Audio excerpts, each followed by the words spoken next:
Bismillahirrahmanirrahim. Assalamualaikum warahmatullahi wabarakatuh. Perkenalkan, nama saya Robi Ridobila dengan NIM 2030511055 dari Prodi Teknik Informatika kelas 5B.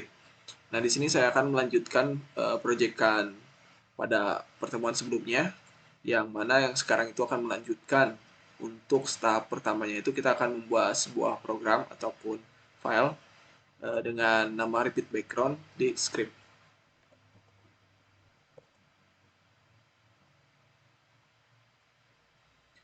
Buat namanya itu repeat background.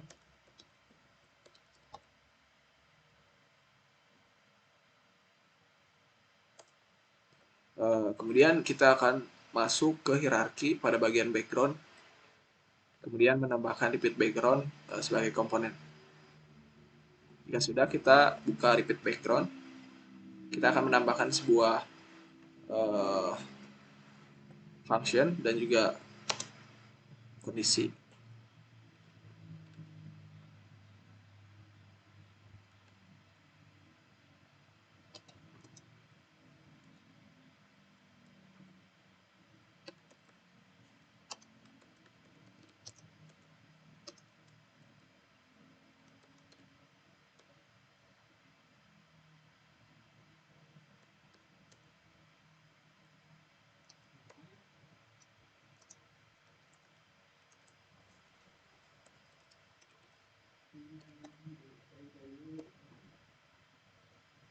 Kemudian terakhir di sini kita akan menambahkan condition. Nanti akan saya jelaskan dari awal.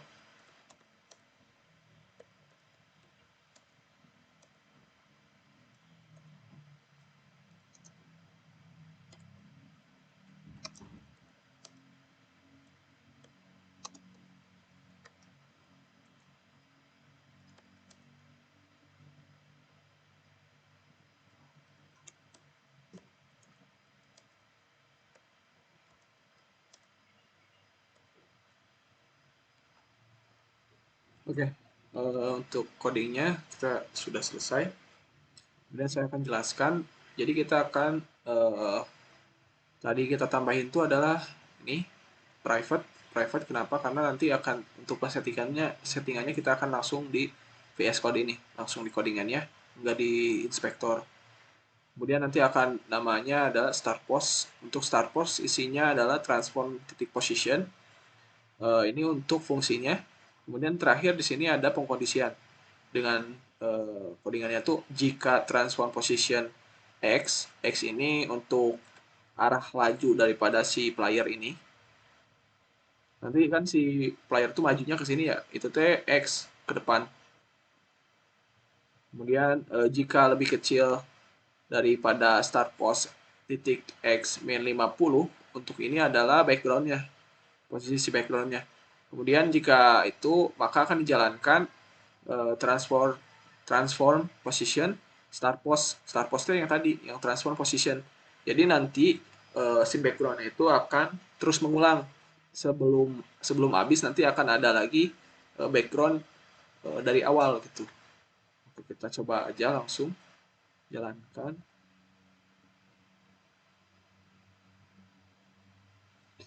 Pada tampilan scene bisa dilihat. Jadi setelah hampir habis si backgroundnya, nanti akan mengulang lagi dari awal.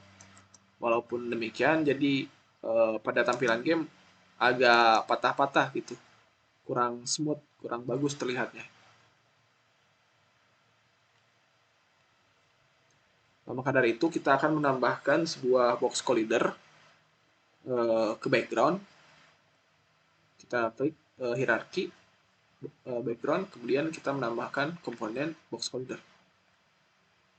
Yang mana nantinya kalau misalkan sudah dipasang si box collider pada background itu, di background ini ada terlihat garis warna biru, warna hijau. Kemudian pada program yang repeat background tadi, kita akan menambahkan kembali untuk codingannya.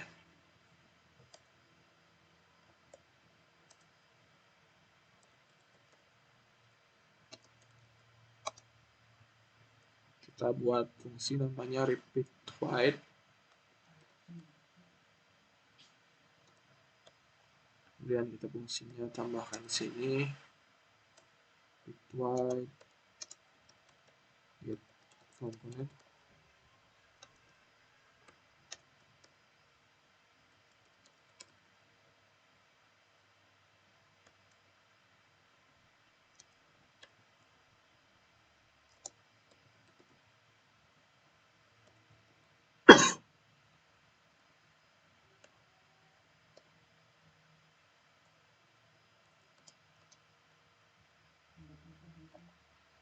Kemudian kita untuk fungsinya kondisinya kita ganti untuk 50 ini menjadi repeat wide. Jika sudah, kita akan jelaskan terlebih dahulu untuk ini. Bentar ya.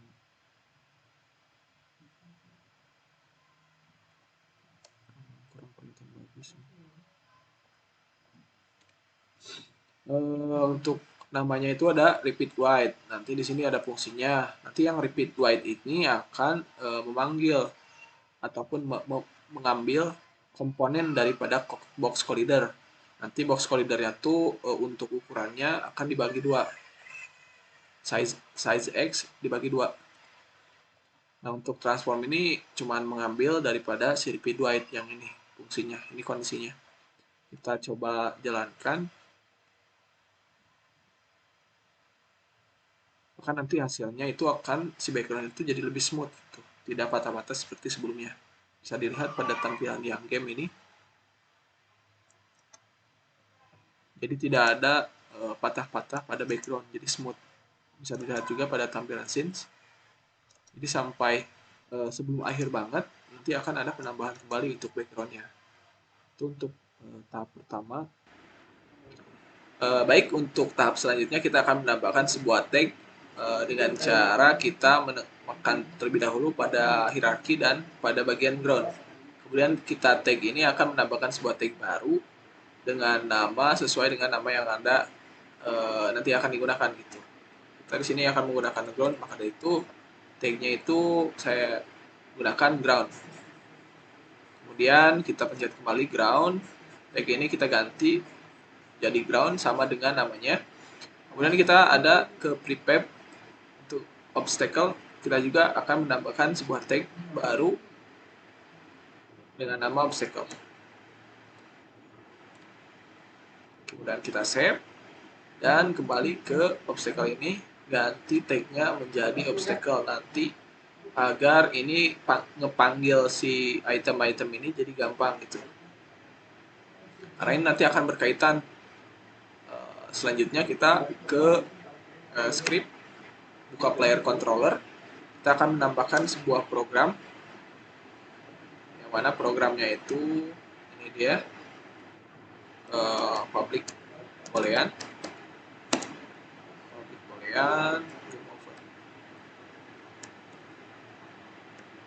bernilai false.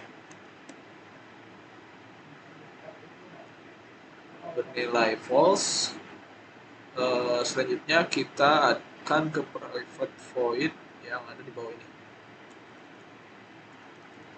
Kita akan menambahkan sebuah condition. Jika nanti akan saya jelaskan di akhir ya untuk yang ini. Condition game object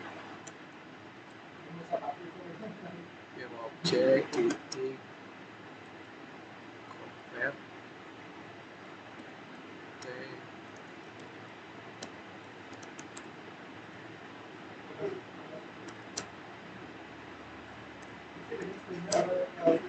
ground sama dengan nilainya itu true.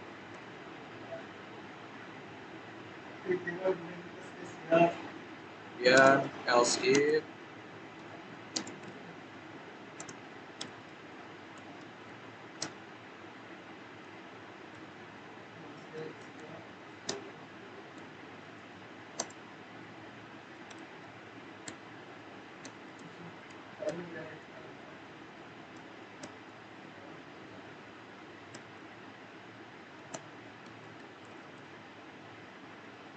Game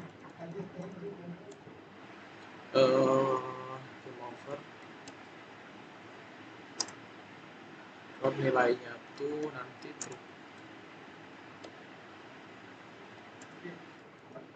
Jadi setelahnya akan ditampilkan log berupa namanya itu ataupun kata-katanya itu game over.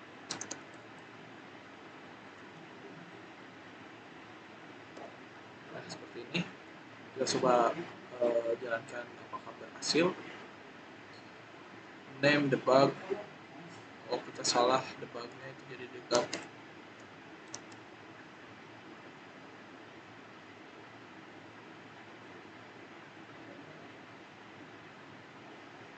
Jalan ya. Akan saya jelaskan terlebih dahulu. Jadi nanti ataupun tadi tuh saya akan tadi menambahkan boolean game over dengan nilai false, nanti akan dijelaskan di akhir itu ada kaitannya. Dan ini pengkondisiannya itu jika collision ataupun tabrakan daripada si game object itu ground, maka nilainya true. Nanti pas si game object ataupun si player ini lompat dan juga masih menginjak tanah, itu tidak akan menjadi game over atau masih berjalan gitu. Dan sedangkan jika yang tabrakan daripada si player atau game object itu menabrak si obstacle, maka akan menampilkan game over. Game over tuh bernilainya di sini true. Dan juga nanti debug log nanti menampilkan tulisan itu game over di bawah sini. Nah, kita coba jalankan. Jadi saat masih menginjak tanah itu tidak masalah, tapi saat menabrak akan ada tulisan game over di bawah ini. Walaupun demikian masih belum benar-benar game over, masih belum berakhir si gamenya. Oke, itu untuk tahap kedua. Baik, untuk tahap selanjutnya adalah kita akan menambahkan sebuah program pada MoveLab. Pada itu kita buka dulu MoveLab-nya. Kita tambahkan sebuah program di sini, private player controller,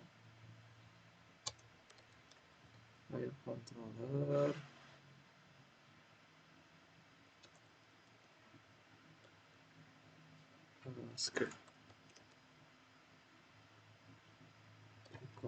kemudian kita akan menambahkan fungsinya di sini, control script.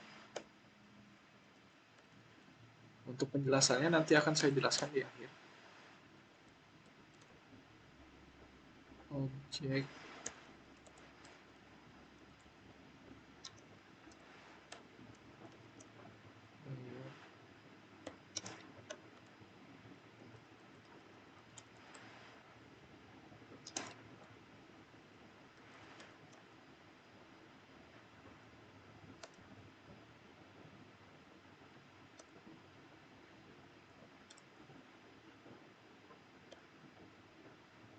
terakhir kita menambahkan sebuah pengkondisian di sini.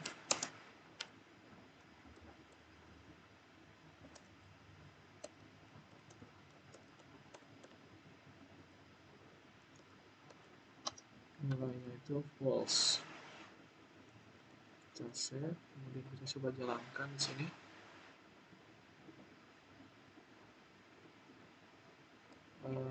Kita coba jalankan programnya, apakah berhasil? Masih jalan. Oke, berhasil untuk yang satu ini. Jadi kita disuruh untuk menjelaskan variabel game over dapatkan dari mana, terus kenapa variabel game over dapat diakses oleh script yang lain, sedangkan yang itu kan nggak ada ya. Biar saya jelaskan. Di sini kita membuat sebuah player controller script, dan isinya itu adalah nanti game object ataupun si playernya itu akan mencari di mana di hierarki nanti ada yang namanya player. Kita lihat, kita lihat ini di player hierarki. Kemudian nanti di si player ini akan mengambil komponen yang namanya player controller, yang diambil si komponennya tuh. Di bagian player di bawah berarti ada, oh ya ini dia player controller, nanti akan diambil. Kemudian pengkondisiannya adalah jika player controller script titik game over sama dengan isinya tuples. Jadi player controller script nanti si playernya saat ataupun si game objeknya belum game over, maka nilainya false, yang mana nanti dijalankannya itu adalah akan terus berjalan selama itu belum game over gitu. Oke. Tahap selanjutnya adalah menambahkan program pada spawn manager, yang mana nanti hasilnya itu adalah obstacle tidak clone lagi. Oke, kita buka spawn manager, kita tambahkan program, kurang lebih ini sama kayak ya, sama ternyata guys. Kita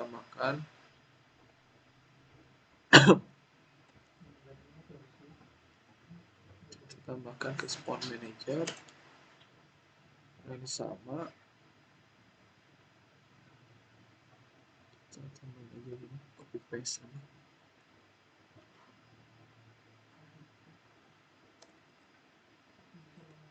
Paste terus yang terakhir pengkondisian.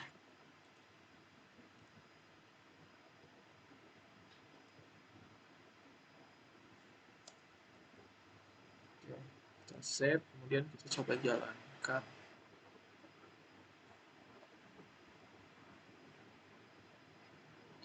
Kita jalankan apakah nanti si obstacle-nya tidak akan terus keluar setelah game over.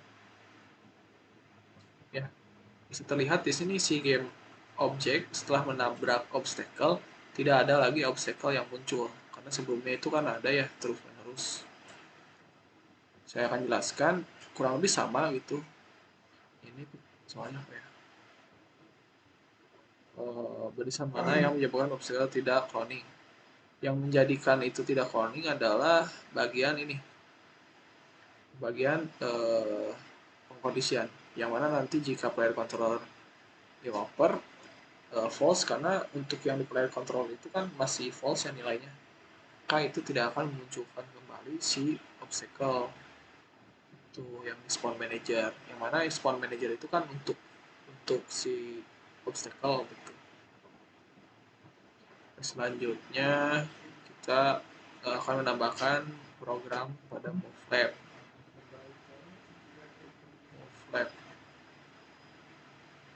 MoveLab ini berarti private float left bound main plus. Kemudian kita akan menambahkan kembali pengkondisiannya di bawah, if transform position x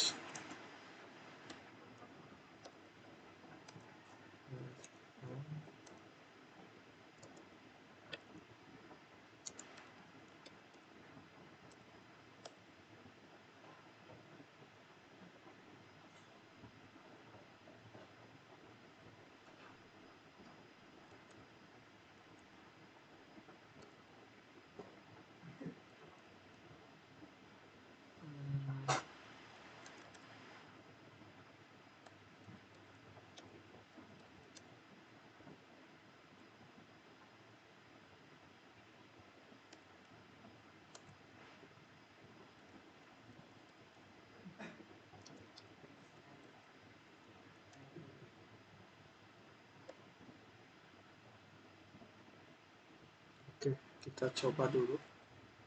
Karena nanti kalau misalkan yang ini dijalankan, maka efek apa yang dihasilkan dari kita coba jalankan game object di sini. Kayaknya ada misalnya salah.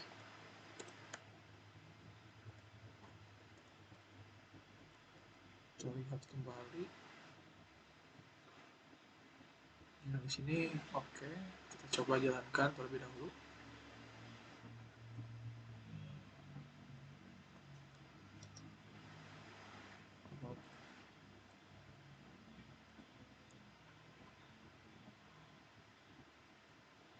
Kita coba hindari si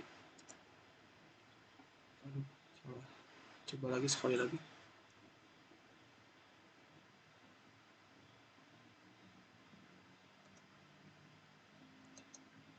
Kalau bisa dilihat ya yang di bagian scenes yang si obstacle-nya setelah melewati si player tidak jauh daripada lantainya itu akan menghilang langsung. Itu efek yang dihasilkan daripada program yang ditambahkan terakhir ini. Oke. Oh ya, untuk proyekan kali ini alhamdulillah ya sudah selesai. Terima kasih. Mohon maaf bila banyak kesalahan. Wabillahi taufiq wal hidayah. Wassalamualaikum warahmatullahi wabarakatuh.